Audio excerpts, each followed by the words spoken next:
बेटा जय केमिस्ट्री। तो चलिए स्टार्ट करते हैं नए रिएक्शन से। देखिए बेटा, अब क्या है, नॉर्मली हम आपको दिखाने वाले हैं कि कार्बोनिल कंपाउंड्स में हमने जो रिएक्शन रह गई हैं हमारी पढ़ने के लिए उनको कवर अप करते हैं। जैसे जो कार्बोनिक कंपाउंड्स में क्या आपका अल्डिहाइड, कीटोन, कार्बोक्सिलिक एसिड ये सब आते हैं, तो उनको हमें डील करना है। पहली रिएक्शन जो मैं आपके साथ डिस्कस करने वाला हूँ कार्बोनिल कंपाउंड में, वो है nucleophilic addition reaction on carbonyl compound. ठीक है, मेनली वो अल्डिहाइड एंड कीटोन से होते हैं। तो देखते हैं, आपका टॉपिक है आज का कि न्यूक्लियोफिलिक एडिशन रिएक्शन। ठीक है बेटा, तो आप हेडिंग डाल दीजिए nucleophilic addition reaction, nucleophilic addition reaction. ठीक है बेटा, बहुत सिंपल सी रिएक्शन। आपको इसका जो प्रोडक्ट है वो याद होना चाहिए, प्रोडक्ट का नाम स्पेशली याद होना चाहिए। एक जो रिएक्शन मैं आपको पहले पढ़ाऊंगा उसमें जो पहला है, मैं आपको पहला जो पढ़ाने वाला हूं, ठीक, वो है आपका बेस कैटलाइज्ड। ठीक है,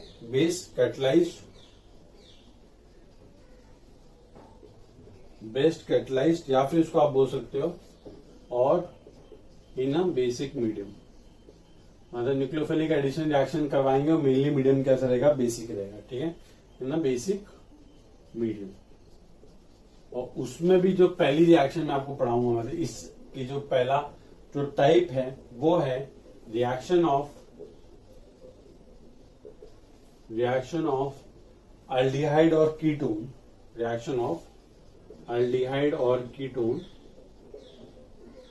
with NaCN in presence of HCl।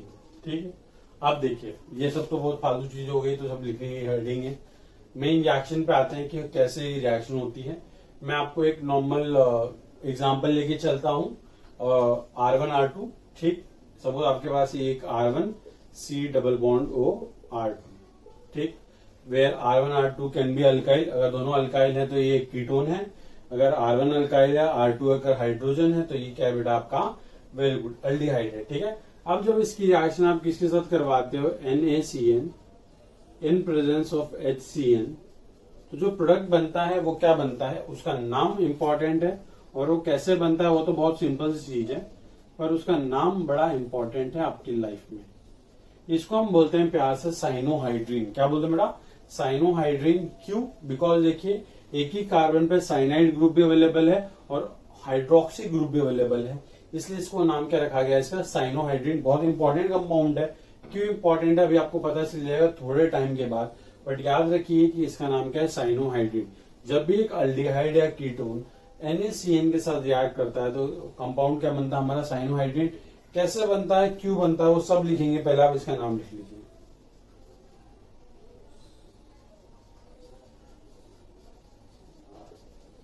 ठीक, अब मैकेनिज्म डिस्कस करूंगा आपके साथ, तो मैकेनिज्म के शायद से इतनी जगह इनफ होगी। स्टार्ट करते हैं। देखिए बेटा, मैं यहीं से शुरू करके यहाँ पे लेके जाता हूँ। NaCN, आपका जो NaCN है वो डिसोसिएट होता है Na+ और साथ में किसमें बेटा, Cn नेगेटिव में, है ना बेटा।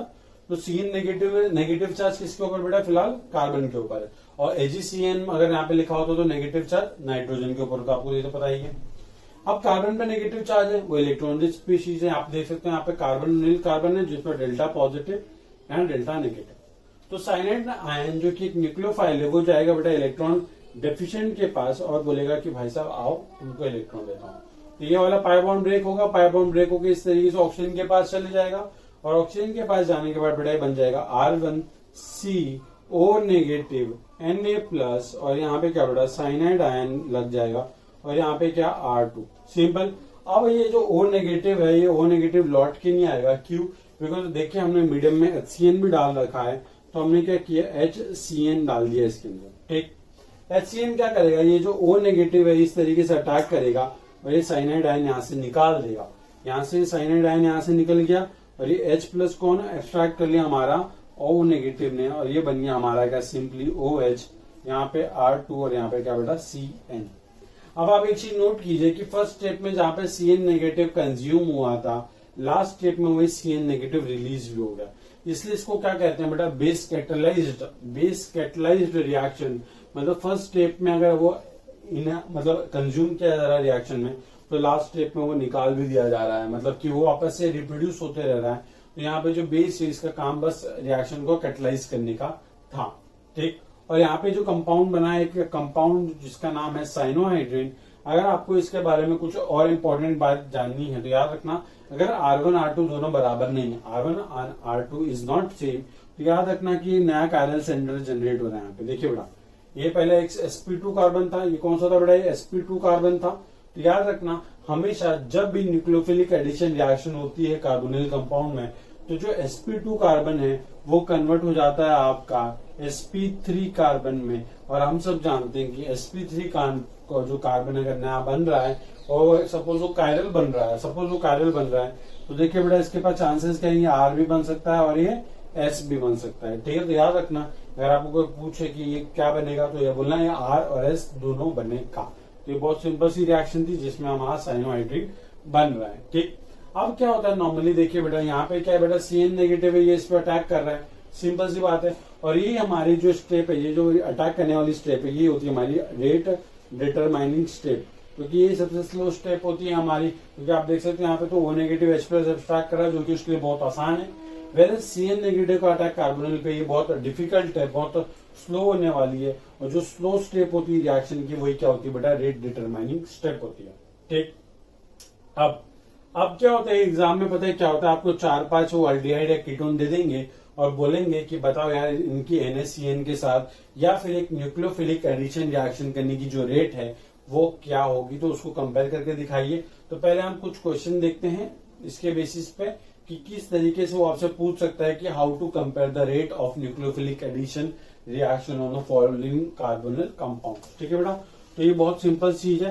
पहले मैं आपको थोड़ा सा इसका ज्ञान दे देता हूँ कि किस तरीके से आपको सोचना है कि यार किस तरीके से हमको पता चलेगा कि वो रिएक्शन किस पे फास्ट होगी और किस पे स्लो होने वाली है, ठीक।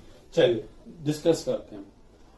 सपोज आपके पास यहाँ पे एक कार्बोनिल कार्बन है और यहाँ पे एक CH3 ग्रुप अटैच है, यहाँ पे एक CH3 ग्रुप अटैच है। सपोज यहाँ पे एक कार्बोनिल कार्बन है, यहाँ पे एक H अटैच है, यहाँ पे एक CH3 अटैच है। और सपोज आपके पास एक और कार्बन है कार्बोनिल वाला है, जहां पे दोनों क्या अटैच है बेटा, H अटैच है, ठीक। ये बोलता है कि आपको इसकी बताना है rate of reaction with nucleophilic addition reaction की रेट बतानी है। मतलब क्या होगा, हम सब जानते हैं न्यूक्लियोफाइल, जो कि अगर हमको एग्जांपल लेना है तो हम CN नेगेटिव भी ले सकते हैं, ठीक। ये भी न्यूक्लियोफाइल है, हमने न्यूक्लियोफाइल इन जनरल लिखा हुआ है। तो हमको बतानी है कि तीनों के साथ रेट क्या होगी अगर हमने एक ही सेम न्यूक्लियोफाइल यूज किया है। तो अब आप देखिए बेटा कि डेल्टा पॉजिटिव इसके पास भी है, इसके पास भी है, इसके पास भी है। ये न्यूक्लियोफाइल आपका यहाँ पे भी अटैक कर सकता है, ये यहाँ भी अटैक करेगा और ये भाई सब हमारे यहाँ भी अटैक करेंगे। बट हमको बताना है कि इसका रेट और इसका रेट और इसका रेट में, तीनों में रेट में सबसे फास्ट रेट कौन सी होगी और उसका रीजन हमको जानना है। बहुत सिंपल चीज है। अब आप देखिए बेटा, यहाँ पे 2 मिथाइल ग्रुप अटैच है, यहाँ पे एक मिथाइल और एक H अटैच है, यहाँ पे एक H और सिर्फ एक H अटैच है।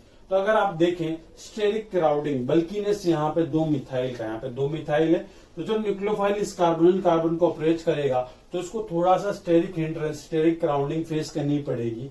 वैसे अगर आप यहाँ देखें तो इसके कंपेयर में यहाँ पे थोड़ी कम स्टेरिक क्राउडिंग है, क्योंकि यहाँ पे एक जगह पे हाइड्रोजन लगा है। वैसे अगर आप थर्ड एग्जांपल की बात करें तो यहाँ पे दोनों तरफ हाइड्रोजन है, तो बहुत कम ही ज्यादा स्टेरिक क्राउडिंग है, मतलब कुछ स्टेरिक क्राउडिंग है ही नहीं, बहुत इजीली आके अप्रोच कर लेगा। तो अगर हम स्टेरिक क्राउडिंग की बात करें तो जैसे जैसे स्टेरिक क्राउडिंग बढ़ती है वैसे वैसे rate of attacking the nucleophile क्या होगा बेटा, डिक्रीज होते जाएगा, ठीक है। अब आप देखिए ये तो हमारा फर्स्ट फैक्टर हो गया। तो हम लिख सकते हैं कि जो रेट ऑफ रिएक्शन होती है, रेट ऑफ रिएक्शन अगर हम बात करें, अगर हमको रेट कंपेयर करनी है रिएक्शन के लिए, तो that is inversely proportional to the steric crowding, ठीक है, inversely proportional to the steric crowding. अगर हम बात करें डेल्टा पॉजिटिव की, देखो बेटा न्यूक्लियोफाइल है, यहाँ पे अटैक वो मानने ही क्यों जा रहा है, बिकॉज इस कार्बन के पास क्या बेटा, इलेक्ट्रॉन की डेफिशिएंसी है। डेल्टा पॉजिटिव चार्ज मतलब कार्बन के पास इलेक्ट्रॉन डेफिशिएंसी है, ये गरीब है इलेक्ट्रॉन के मामले में, वैसे इलेक्ट्रॉन के मामले में अमीर है। तो ये न्यूक्लियोफाइल कब फास्ट अटैक करेगा, जब बेटा वो कार्बन बहुत ही ज्यादा गरीब होगा इलेक्ट्रॉन के मामले में। बहुत ही ज्यादा गरीब का मतलब क्या, उस पर डेल्टा पॉजिटिव चार्ज बहुत ज्यादा होना चाहिए। तो देखिए बेटा यहाँ पे दो CH3 है जो कि प्लस आई प्रोवाइड कर रहे हैं, यहाँ पे एक CH3 जो प्लस आई कर रहा है, हाइड्रोजन अच्छा बच्चा कुछ नहीं करता, यहाँ पे भी कुछ नहीं कर रहा। तो क्या हो रहा है बेटा, यहाँ पे जो CH3, यहाँ पे दो बड़े भाई बैठे हुए हैं, वो क्या बोल रहे हैं कार्बोनिल कार्बन को कि तू टेंशन ना ले, अपन तेरे को इलेक्ट्रॉन दे रहे हैं, थोड़ा थोड़ा प्लस आई इफेक्ट से पुश करके तो कोई इलेक्ट्रॉन दे रहे हैं। तो वो इसके डेल्टा पॉजिटिव या फिर इलेक्ट्रॉन की जो गरीबी है उसको क्या करते जा रहे हैं, कम करते जा रहे हैं। वही अगर आप देखेंगे यहाँ पे सिर्फ एक प्लस आई का, यहाँ पे भी नहीं। मतलब अगर हम बात करें कि सबसे ज्यादा इलेक्ट्रॉन के मामले में गरीब कौन है, तो ये वाला, फिर ये वाला, फिर ये वाला। अब देखो बेटा, इसके पास स्टेरिक क्राउडिंग भी कम है, इसके पास इलेक्ट्रॉन की डेंसिटी भी कम है, डेल्टा पॉजिटिव भी बहुत ज्यादा है। तो जो NaCN, जो CN नेगेटिव है, वो सबसे फास्ट यहाँ पे अटैक करेगा।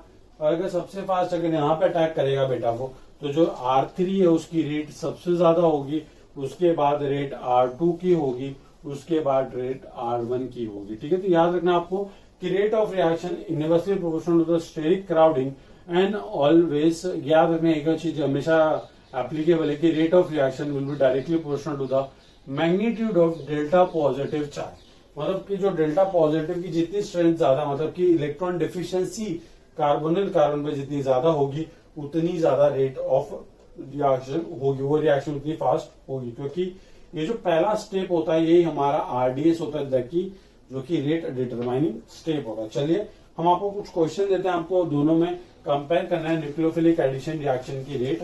ठीक है, ऐसे क्वेश्चन आते हैं एग्जाम में, तो ये बहुत सिंपल है। ये क्या होता है, ये एप्लीकेशन बेस्ड क्वेश्चन होते हैं।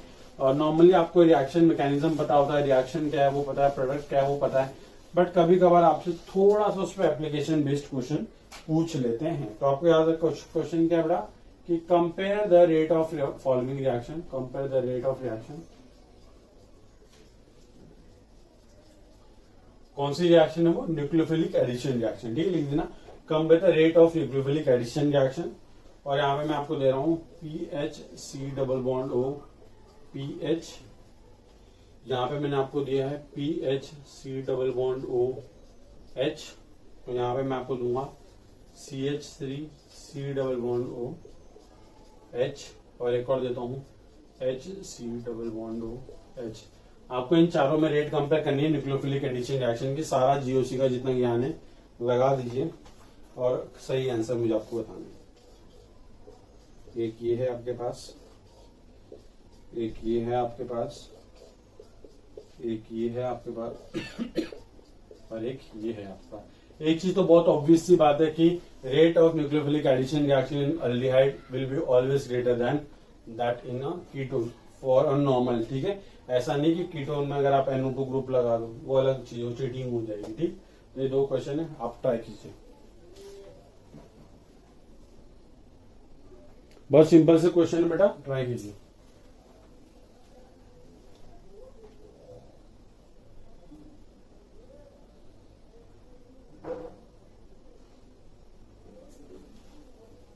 ठीक बेटा, चलो देखते हैं, डिस्कस करते हैं। ये वाला क्वेश्चन का जो करेक्ट आंसर वो मैं आपको बता दूं पहले, दोनों का ऑप्शन करेक्ट यही है, ये करेक्ट है इस तरीके से। ठीक है, जिसने टिक किया ऐसा बहुत सही, वेरी गुड। देखिए देखिए कैसे जो पीएच ग्रुप है, बहुत से बच्चों ने सोचा होगा सर ये -I प्रोवाइड करेगा और सर इसमें रेट ऑफ रिएक्शन सबसे ज्यादा होना चाहिए। बट एक चीज याद रखना बेटा, पीएच मतलब फिनाइल रिंग, बेंजीन रिंग, उसके पास पाई इलेक्ट्रॉन होते हैं। पाई इलेक्ट्रॉन वो क्या कर सकता है, रेजोनेंस कर सकता है कार्बोनिल के साथ, और यहाँ पे वो रेजोनेंस के द्वारा और साथ में स्टेरिक क्राउडिंग की वजह से यहाँ पे डेल्टा पॉजिटिव भी कम करेगा, स्टेरिक क्राउडिंग भी बढ़ा है, जिसकी वजह से इसमें रिएक्शन की रेट सबसे कम। ठीक, फिर आप देखिए जैसे पीएच कम हो गया तो इसकी रेट इससे बढ़ गई।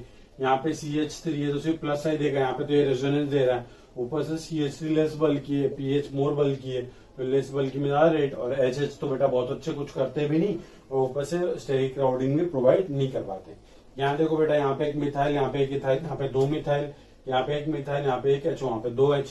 तो अगर स्टेरिक क्राउडिंग की बात करो, सबसे ज्यादा क्राउडेड सिस्टम ये वाला है, और सबसे कम डेल्टा पॉजिटिव यहीं पे होगा, सबसे कम रेट इसकी, और वही सेम ऑर्डर इस तरीके से फॉलो होगा। ठीक है, तो बहुत सिंपल से क्वेश्चन थे, आपको ये आने चाहिए।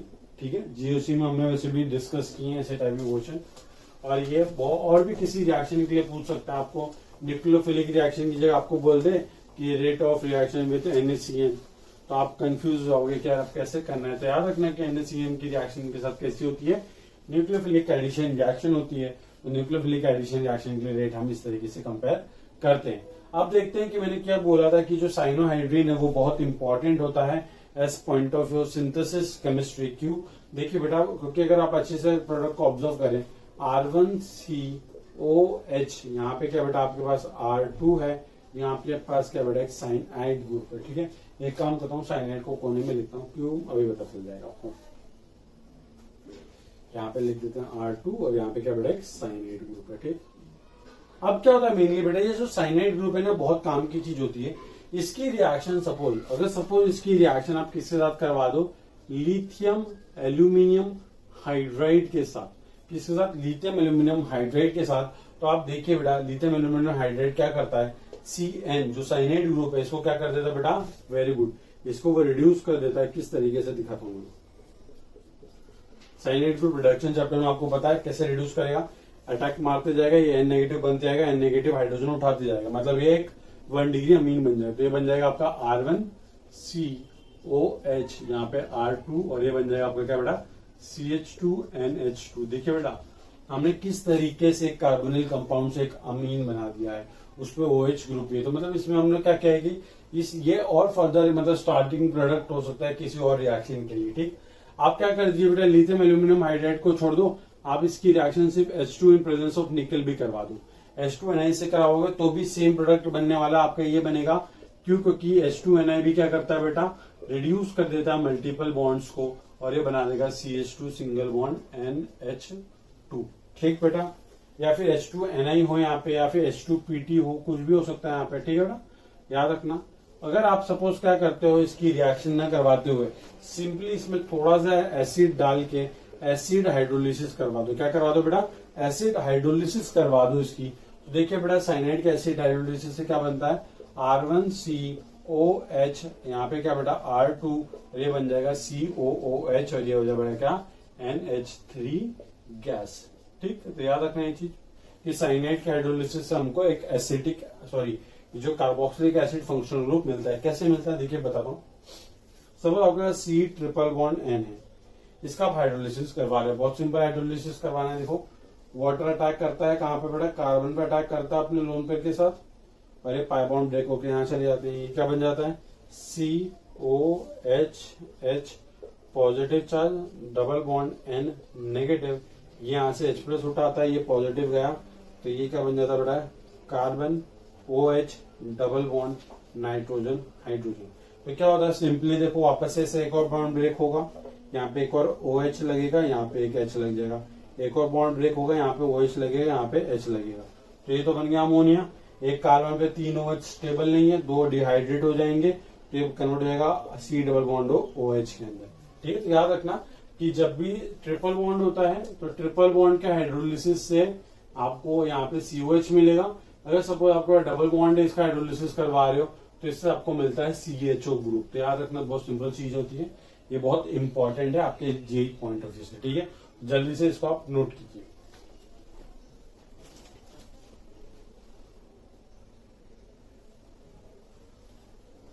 चलिए कुछ और रिएक्शन देता हूं मैं आपको कंपेयर करना है रेट ऑफ रिएक्शन। ठीक है, बहुत सिंपल सी रिएक्शन है, आपको कंपेयर करना है कि rate of nucleophilic addition reaction.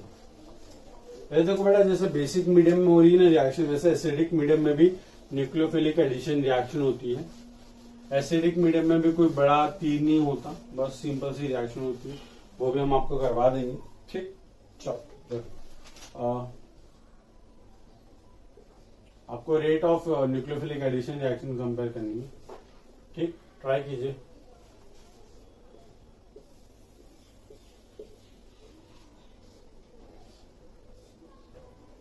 ऐसे तो देख के आप सो जाना चाहिए क्वेश्चन।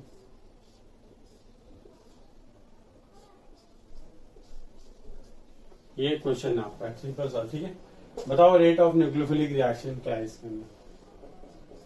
बहुत सिंपल है, देखो टर्शियरी ब्यूटाइल ग्रुप लेके मोर बल्कि स्टेरिक क्राउडिंग सबसे ज्यादा, प्लस आई इफेक्ट देंगे, डेल्टा पॉजिटिव भी कम करेंगे, सबसे कम रेट इसकी, फिर इसकी, फिर इसकी। ठीक, तो इस तरीके से छोटे छोटे क्वेश्चन आते हैं। आपको यहाँ पे NO2F लगा के Cl दे दे। एक और एग्जाम्पल बता रहा हूँ, देखो तो वो इस तरीके से, तो यहाँ पे फ्लोरीन लगा दे आपको, यहाँ पे क्लोरीन लगा दे, यहाँ पे ब्रोमीन लगा दे और यहाँ पे आयोडीन लगा दे। बोलेगा रेट ऑफ न्यूक्लियोफिलिक रिएक्शन बताओ। सब कुछ सेम है, यहाँ पे फ्लोरीन है, यहाँ पे क्लोरीन है, यहाँ पे ब्रोमीन है, यहाँ पे आयोडीन है। स्टेरिक क्राउडिंग ऑलमोस्ट सेम होगी, बस आयोडीन के केस में ज्यादा होगी, ठीक है।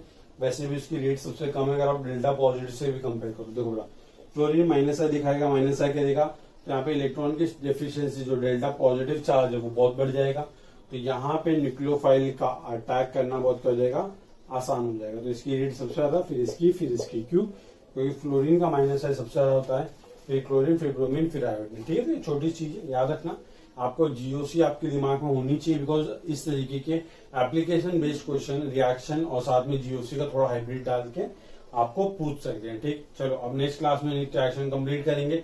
देखिए बेटा मैं आपको एक दिन में बहुत रिएक्शन नहीं देता है, इसका बहुत सिंपल सा रीजन है कि मैं चाहता हूँ कि आप पिछला रिवाइज करें बेटा, बिकॉज आप सिर्फ पढ़ते जाओगे, अगर आप पिछला रिवाइज नहीं करें तो आप बहुत अपने साथ अनफेयर कर रहे हो। आपको पिछला जितना पढ़ा हुआ है वो सब पढ़ना है, ठीक है। थैंक यू सो मच, जय गणेश।